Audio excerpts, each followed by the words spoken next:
4-0. Ils ont tapé le Real 4-0, dont 3 buts en 25 minutes. Elle est loin la période où le PSG se prenait des clims contre l'Atlético, où ça galérait contre Girone, ça galérait contre le PSV. Quand tu regardes tout ça, franchement, tu te dis qu'en 6 mois, la transformation est gigantesque. En fait, là où je trouve que c'est ultra impressionnant, encore plus qu'avant, c'est que là, on est en juillet.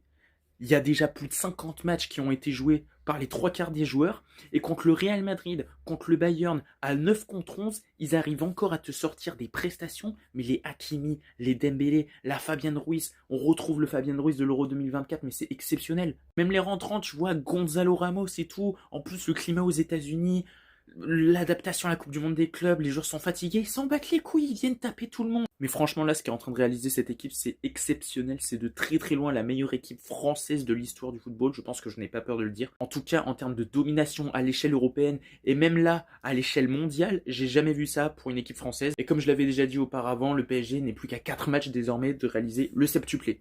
Faire plus que le Bayern et le Barça. Non, c'est incroyable.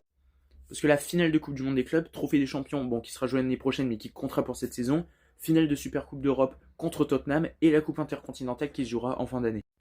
Non, franchement, je sais pas ce que va donner cette équipe par l'avenir, hein. Mais le pire, c'est que c'est que le début et l'effectif est encore très très jeune, c'est ça qui me terrifie.